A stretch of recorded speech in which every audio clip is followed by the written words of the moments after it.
Isarta est le site d'emploi numéro 1 au Québec en communication et marketing. Propulsez votre carrière et trouvez l'emploi idéal en vente, numérique, marketing, communication et bien plus encore. Isarta.com. Trouvez, sélectionnez et postulez facilement. Bonjour et bienvenue à la conférence Midi Express d'Isarta. Très heureuse de vous retrouver toujours en si grand nombre pour la dernière de la saison. Alors, comment dépasser les mesures conventionnelles et franchir l'art de mesurer l'intangible? C'est ce que va vous révéler aujourd'hui Julie Savage-Fournier en 3 points clés. Bonjour Julie. Bonjour Isabelle. Alors Julie, tu es la fondatrice et la consultante principale de Kaizen Radical. Tu es ingénieure industrielle de formation et tu cumules plus de 20 ans d'expérience en amélioration continue, ce qui t'a permis de développer une vision complète des organisations manufacturières, de services et du domaine de la santé. Alors avant de commencer, je vais vous inviter à activer votre chat en inscrivant votre nom à la droite de votre écran. Vous pourrez poser vos questions à Julie, échanger entre vous et également répondre au sondage en cliquant sur le bouton « Voter ». Alors je vais d'ailleurs également mettre dans le chat le lien des formations qui sont données par Julie et il y aura un code rabais de 20% et ça sera applicable uniquement pour vous les participants de ce Midi Express. Alors sans plus tarder, je vais laisser la parole à Julie, qui va vous dévoiler l'art de mesurer l'intangible, les nouveaux indicateurs pour un leadership éclairé. Alors, je te passe la parole. Merci beaucoup. Donc, premièrement, pourquoi on a besoin de nouveaux indicateurs? Mais c'est tout simplement l'objet de cette petite bande dessinée. Donc, on voit qu'on croule sous les indicateurs, on a des tableaux de bord pour un peu tout. On a une quantité d'informations phénoménale. Par contre, ce qu'on se rend compte dans cette petite bande dessinée, c'est qu'on se demande à quoi servent ces indicateurs et à quel point on les comprend. Donc, la première question que je vais vous poser, Isabelle, tu pourras envoyer le sondage, c'est de savoir justement, vous, dans vos tableaux de bord ou dans les indicateurs que vous utilisez, à quel point vous les comprenez, à quel point vous les maîtrisez.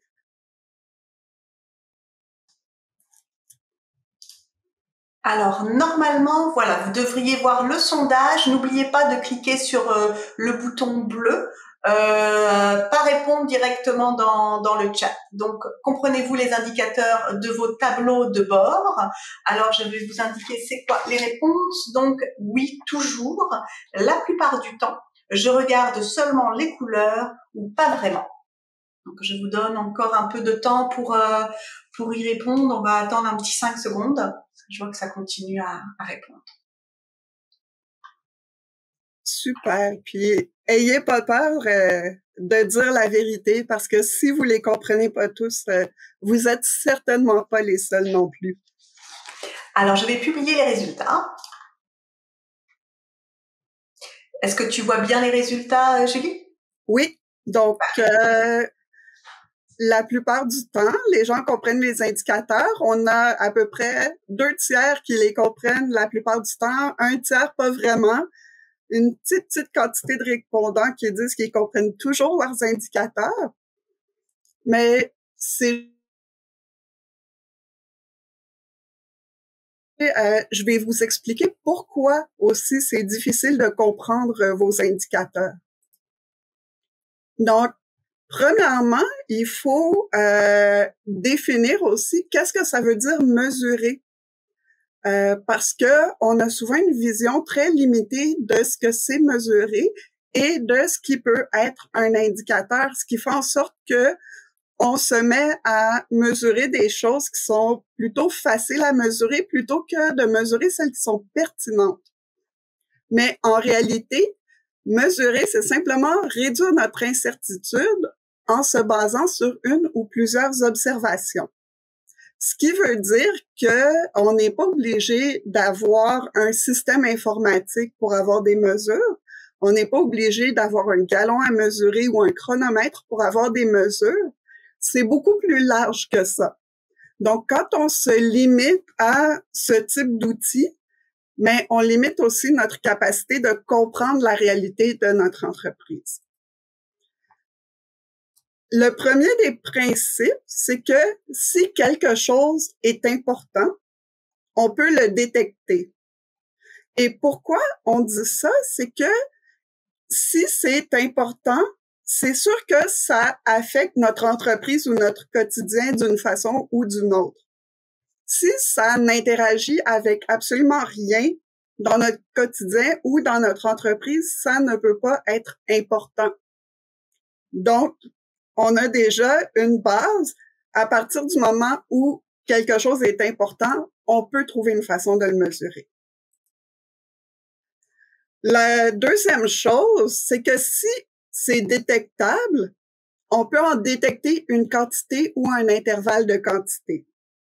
Donc, à partir du moment où quelque chose interagit avec notre entreprise, on est capable de se rendre compte que ça interagit avec notre entreprise. Donc, on peut savoir à quel point ça interagit avec notre entreprise. Et à partir du moment où on peut détecter quelque chose en termes de quantité ou d'intervalle de quantité, ça veut dire qu'on est capable de le mesurer. Donc, c'est une définition qui est beaucoup plus large que ce qu'on voit d'habitude dans les indicateurs et les tableaux de bord.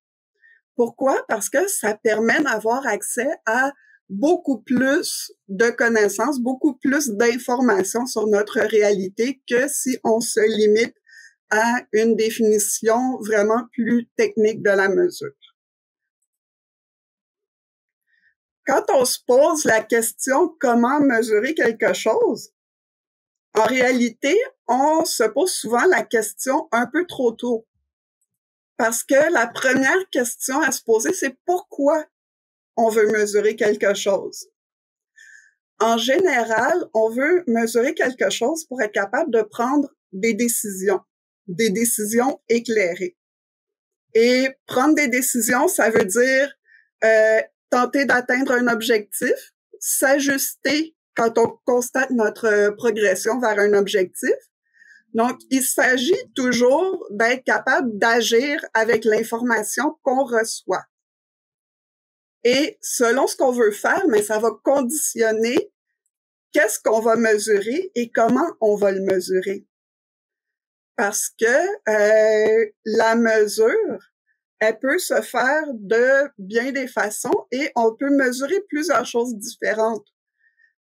Souvent, je vois des gens qui partent des données qu'ils ont pour décider quoi mesurer. Malheureusement, ça leur donne souvent des informations incomplètes parce que il faut partir de l'objectif qu'on veut atteindre pour savoir quoi mesurer et comment le mesurer, pas de ce qui est déjà disponible. Sinon, on induit un biais dans nos tableaux de bord à la source. Donc, il y a énormément de façons de mesurer. On peut réaliser un classement, donc créer des catégories, classer nos phénomènes selon des catégories. On peut compter le nombre de fois que quelque chose survient. On peut prendre un échantillon. Et un échantillon, c'est particulièrement utile quand on a besoin de modifier quelque chose pour le mesurer. Ça se comprend très bien dans le manufacturier. Par exemple, on a besoin de briser une pièce pour savoir quelle force ça prend pour la briser. C'est pas quelque chose qu'on va faire sur toutes les pièces, parce que sinon, mais on va juste produire des pièces brisées. C'est quelque chose qu'on fait aussi quand on fait un sondage. On va pas demander à chaque personne de la population ce qu'elle pense de quelque chose, on va prendre un échantillon représentatif. La probabilité, on peut juger si quelque chose a beaucoup de chances d'arriver, a peu de chances d'arriver. C'est aussi une façon de mesurer, c'est aussi une façon de réduire notre incertitude sur un phénomène. La fréquence, est-ce que ça arrive une fois par jour, une fois par semaine, une fois par mois? Ça nous donne aussi des informations très utile, la variation. Donc, est-ce que c'est quelque chose qui augmente? Est-ce que c'est quelque chose qui diminue? Est-ce que c'est quelque chose qui oscille? La durée. Donc, pendant combien de temps ça se produit? À quel intervalle de temps ça se produit? C'est aussi des choses qui peuvent éclairer nos décisions. Et bien sûr, la simulation. Donc, on peut créer un modèle qui ressemble à la réalité et essayer plusieurs choses pour tester et voir les résultats. C'est une autre façon de mesurer un phénomène. Donc, ça, c'était un peu toutes les techniques de mesure. Mais ce dont j'ai envie de vous parler vraiment, c'est le paradoxe de la précision des mesures. Donc, présentement, quand on regarde la fléchette, si je vous demande où est la fléchette sur la cible, est-ce que vous pouvez me répondre dans le chat?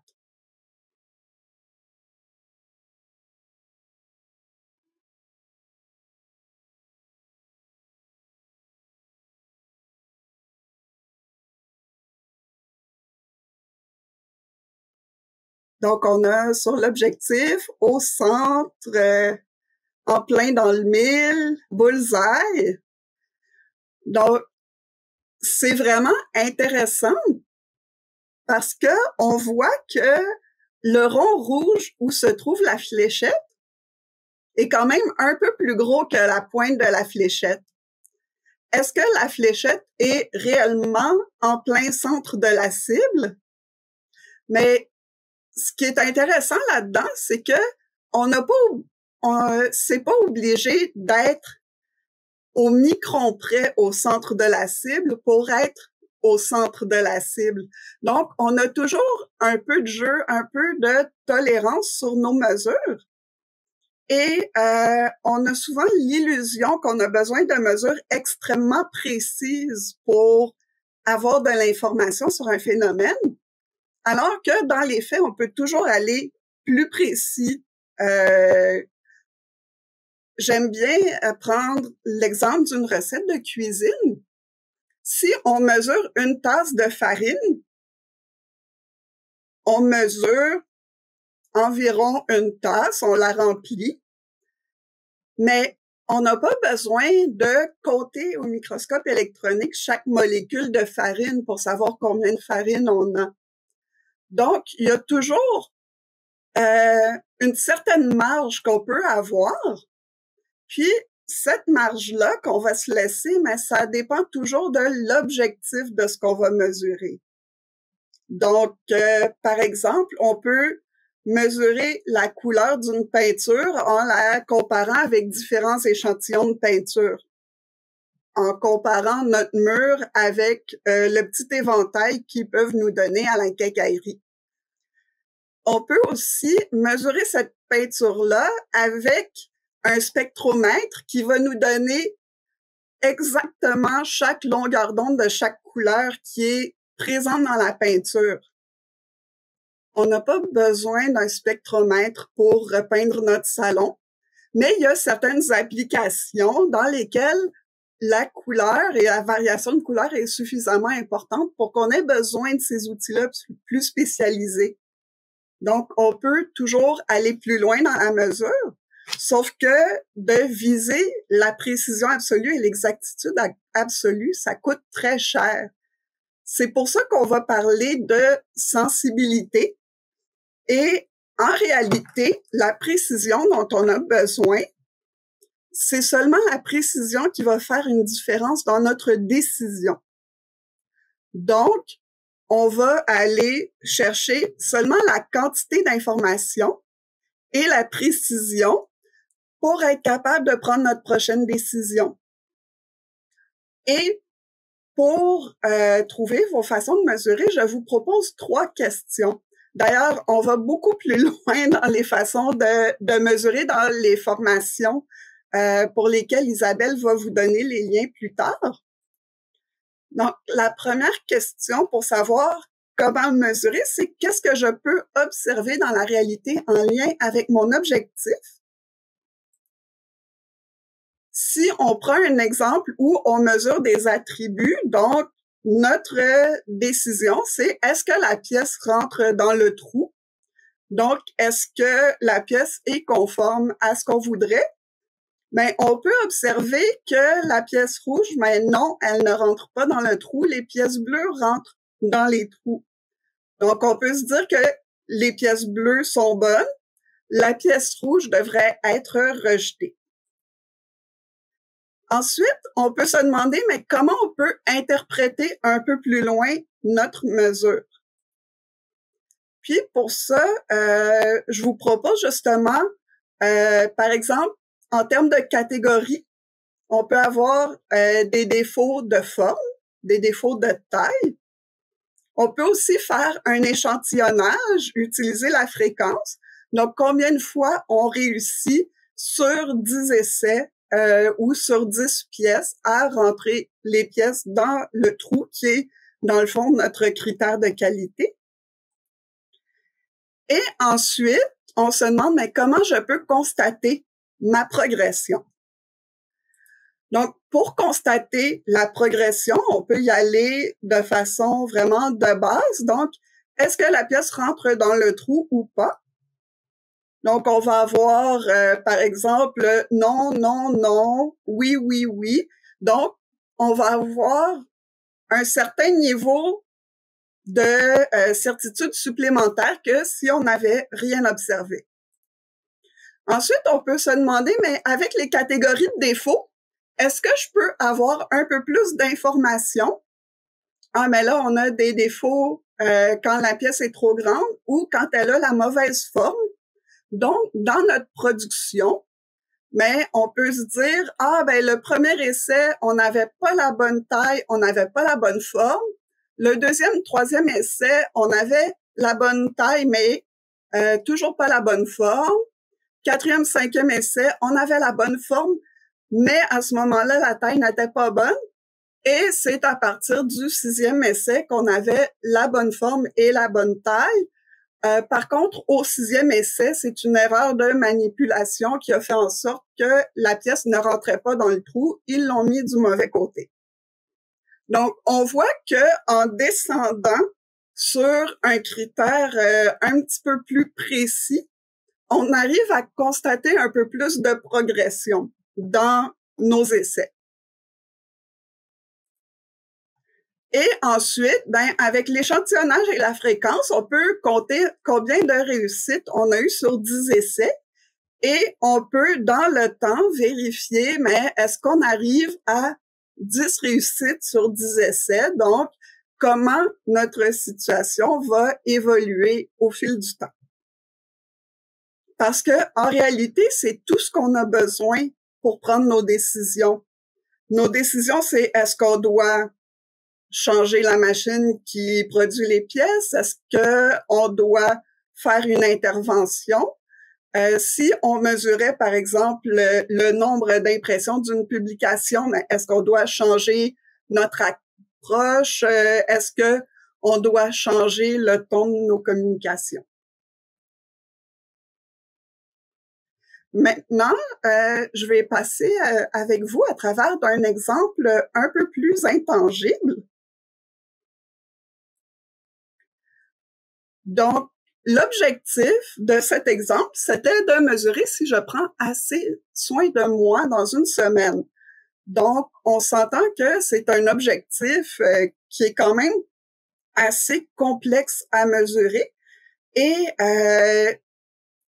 très régulièrement dans les entreprises de services, c'est un peu le niveau d'intangible qu'on va avoir, étant donné que les processus de service sont quand même très difficiles à observer dans le concret parce que ça se cache dans la tête des gens, ça se cache dans les systèmes informatiques.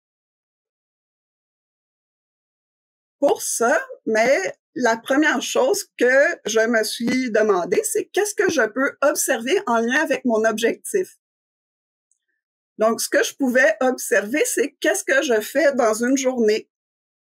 Donc, je me suis mise à noter toutes les choses que je vais faire dans une journée et comment je peux l'interpréter. Mais je me suis fait une liste de besoins à satisfaire avec un code de couleur, ce qui m'a permis ensuite de retourner dans la liste de mes activités et de simplement surligner avec la bonne couleur les activités qui correspondaient à un besoin ou à un autre. L'objectif, c'était, dans le fond, de comprendre, mais quel équilibre entre mes besoins j'avais à atteindre pour me sentir bien. Donc, en parallèle avec cet exercice-là, j'avais aussi une note à la fin de la journée de à quel point je me sentais fatiguée. Maintenant, pour constater la progression, une fois que j'ai fait l'exercice avec les activités et les besoins, j'ai pu créer une liste d'activités et associer ces activités-là avec les couleurs des différents besoins auxquels les activités répondent. Puis, chaque jour, je pouvais cocher les activités que j'avais réalisées pour ensuite pouvoir compter le nombre de cubes de besoins que j'avais que j'avais accumulé. Donc, je l'ai appelé ma pile arc-en-ciel parce que je voulais avoir un peu de chaque couleur chaque jour. Par contre, on voit au milieu qu'il y a eu une journée où j'ai presque rien fait parce que j'allais vraiment pas bien. Je me relevais justement de la COVID longue quand j'ai fait cet exercice. Ce qui fait que j'ai raffiné un petit peu plus mes indicateurs parce que je me suis rendu compte que c'est pas chaque journée que j'avais besoin de mon arc-en-ciel, mais que sur un intervalle de 4 jours, je voulais avoir un peu de toutes les couleurs de l'arc-en-ciel. Donc, je m'étais donné un objectif de 6 cubes de chaque couleur sur une période de 4 jours, ce qui me laissait une marge de manœuvre, justement, pour pouvoir accommoder une journée où ça va pas trop bien. Puis, bien sûr, il y a d'autres exemples qu'on peut explorer avec ça. Puis, on peut en parler pendant des heures de la mesure. Moi, j'ai envie de laisser de la place à vos questions, en fait, parce que c'est un sujet un peu intriguant, un sujet un peu technique. Donc, j'aimerais réellement ouvrir le plancher pour répondre et pour parler plus spécifiquement des enjeux qui vous intéressent, vous, si vous avez un indicateur qui est difficile à mesurer, ça va me faire plaisir de regarder avec vous quelles sont vos options pour le faire.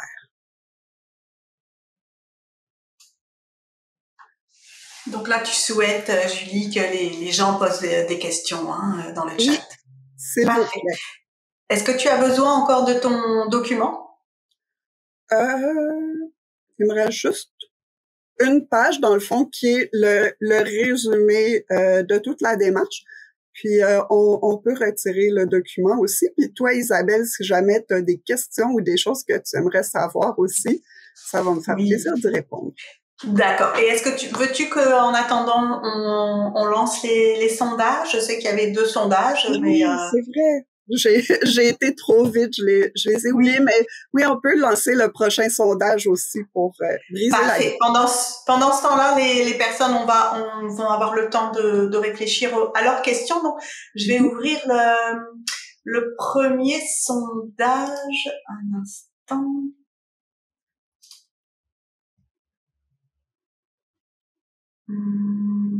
Ça ne fonctionne pas. Ah, voilà. Parfait. Donc, juste répondre bien au sondage, toujours avec le bouton bleu. Quelle est la condition minimale nécessaire pour mesurer quelque chose? Donc, on peut le voir, on peut y toucher, ça existe. T'as un petit peu répondu tout à l'heure quand même. Oui, mais ça permet de réviser. Donc, je pense que Ça a bien été compris. Je vais publier le résultat. Super. Donc, la plupart de vous avez la bonne réponse. Effectivement, ça existe. Donc, on a une question d'Ariane Brisson qui est en planification stratégique et les indicateurs sont un peu flous parce qu'ils ne sont pas quantifiés. C'est dur de savoir combien d'activités pédagogiques sont suffisantes pour qu'on considère que le niveau de persévérance scolaire a été augmenté. Donc, déjà, la première question à se poser, c'est quel est l'objectif de la persévérance scolaire? Qu'est-ce qu'on peut observer lorsque la persévérance scolaire est bonne? Et qu'est-ce qu'on peut observer lorsqu'on a un problème de persévérance scolaire? Donc, si c'est un de vos objectifs de planification stratégique, ça veut dire que vous avez probablement réalisé qu'il y avait un enjeu par rapport à cette persévérance scolaire. Donc, la première chose, c'est de se demander, mais comment on a déterminé qu'il y a un enjeu? Est-ce que c'est parce que on voit que le taux de diplomation diminue? Est-ce qu'on voit que les gens prennent plus de temps pour compléter leur diplôme? On peut se demander aussi, mais si les gens ne complètent pas leur diplôme, après combien de temps ils se désengagent de leur scolarité? Donc, ça, c'est toutes des choses qui peuvent vous aider. Le taux de diplomation, dans le fond, c'est un indicateur de résultat, c'est un indicateur qu'on connaît seulement à la fin. Mais si on regarde une cohorte d'étudiants, jusqu'où les étudiants se rendent dans les cours qui mènent à leur diplôme, mais c'est un indicateur qui peut vous donner un indice plus tôt de s'il y a une progression ou pas. Donc, Madame Brisson, j'espère que ça vous donne quelques pistes, que ça répond à votre question. Si vous avez d'autres questions, ou trouver de bons exemples de KPI importants à mesurer pour différents domaines, par exemple les performances sur les réseaux sociaux. Donc, des indicateurs de performance, il y en a vraiment beaucoup, puis on peut effectivement en trouver un peu partout. KPI, ça veut dire Key Performance Indicator, indicateur de performance clé. Et la partie clé, elle est directement reliée à vos objectifs. Par exemple, sur les réseaux sociaux, par exemple sur LinkedIn, on regarde souvent le nombre de vues d'une publication, le nombre d'interactions, le nombre de commentaires. Mais il faut se demander aussi quel est l'objectif de chacune des publications. Ça, c'est quelque chose que je fais aussi moi-même quand je publie. Si j'ai une publication dont l'objectif est que des personnes s'inscrivent à mon infolettre, mais mon critère de succès de cette publication-là, ça va être le nombre de personnes qui sont réellement inscrites à mon infolettre. Si j'ai une publication dont l'objectif est de me faire connaître d'un large public, mais là, le nombre de vues va être intéressant, mais aussi le nombre de nouvelles personnes dans mon réseau suite à cette publication-là. Donc, c'est encore un peu la différence entre ce qui est facile à mesurer, ce que la plateforme vous donne d'emblée, mais il y a aussi le travail à faire qui est d'avoir un objectif spécifique pour votre publication et de valider si vous avez atteint le résultat que vous visiez avec la publication.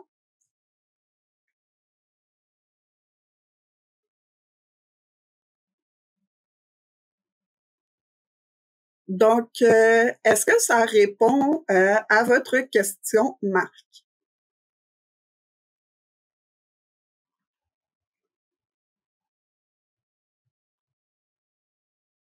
Puis, Madame Brisson, pour prendre en compte les effets des actions que vous avez posées, Mais je vous dirais la meilleure méthode, puis ça, j'en parle aussi dans la formation sur la résolution de problèmes, c'est au moment où vous décidez de poser une action, de définir pour chaque action le résultat que vous attendez.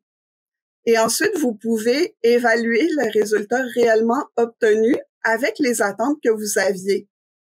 Ce qui fait que pour chacune des actions de votre plan d'action, vous avez votre hypothèse de résultat attendu et vous pouvez regarder le résultat réel et comparer les deux pour décider si l'action a eu du succès ou non. Donc, je connais plus ou moins le milieu des cégeps, mais par exemple, je suis chargée de cours à l'université. Si on décide dans un cours de remplacer une partie magistrale par un exercice pratique, ben on peut se donner, par exemple, comme objectif que l'ensemble des participants à l'exercice pratique soient engagés dans l'exercice, remettent les travaux voulus et aient compris le sujet de l'objectif. Donc ça, c'est des choses qu'on peut identifier avant de faire la modification et qu'on peut regarder après avoir fait la modification. On peut même comparer, par exemple, les résultats sur une certaine matière, sur une certaine notion qu'on avait, par exemple, avec le cours magistral dans l'examen final. Si on pose des questions sur la même notion après avoir fait l'exercice, mais est-ce que on a un meilleur résultat dans la réponse aux questions? Est-ce que les étudiants sont capables de monter un peu plus haut dans la taxonomie de Bloom? Est-ce qu'ils sont capables de pas seulement faire la liste et répéter, mais aussi appliquer ces notions-là dans un autre contexte? C'est un peu la même chose pour Nadine. Le développement des compétences des élèves, mais j'aime beaucoup le faire justement avec ces notions-là de taxonomie pour voir un peu à quel point ils ont compris la notion. Est-ce qu'ils l'ont simplement absorbée comme une connaissance? Est-ce qu'ils ont développé un savoir-faire? Est-ce qu'ils sont capables d'imaginer son application dans un autre contexte? Donc ça nous donne plusieurs étapes de développement de compétences. Ça nous donne une catégorisation aussi qui nous permet de voir, mais sur cette échelle-là, où chacun des élèves s'est rendu. Donc ça, c'est ce que je vous suggère. Nadine, est-ce que ça répond bien à votre question? Est-ce que vous parlez plutôt d'élèves primaires, secondaires, cégep, université?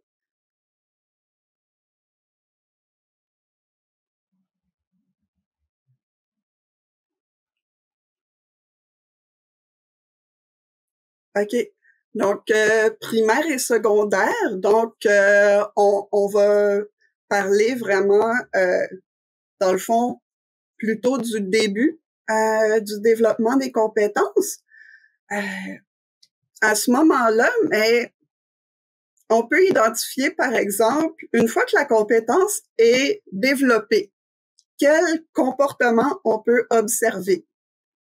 Je vais donner un exemple un peu général, par exemple, une compétence d'organisation de son matériel scolaire. Donc, à quoi on s'attend en maternelle comme comportement? Est-ce que l'enfant est capable de gérer toutes ses fournitures scolaires ou est-ce qu'il est capable de gérer, par exemple, les fournitures communes? Est-ce qu'il va remettre, par exemple, ses crayons dans le pot à crayons commun ou il va laisser son matériel sur la table? Puis, pour chaque niveau, dans le fond, pour cette compétence-là, on peut avoir un comportement cible. Donc, pour la dernière question, Madame Saint-Pierre, comment mesurer l'impact ou la vue d'une publicité dans un média grand public autre que le nombre de copies distribuées? Donc, ça, c'est vraiment intéressant parce que la vue d'une publicité, souvent, ça fait partie de l'ensemble d'une campagne et c'est très difficile de différencier l'impact de cette publicité-là en particulier de l'impact de la campagne au complet. Pour ça, mais c'est de voir quel est l'effet recherché par cette publicité-là.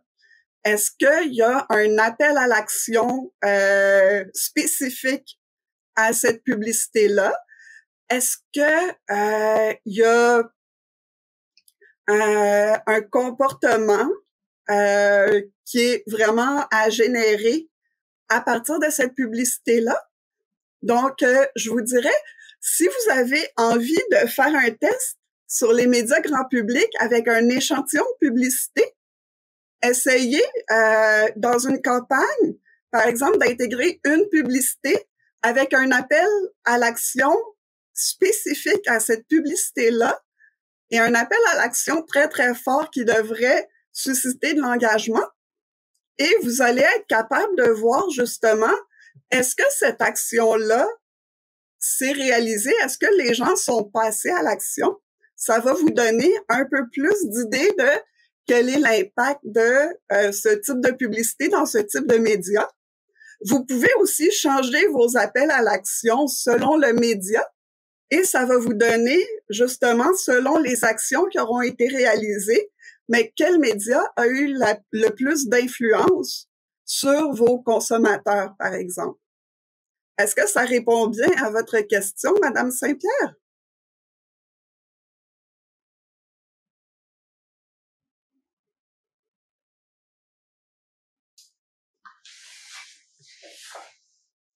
Donc, merci beaucoup, Isabelle, de m'avoir invitée pour ce Midi Express.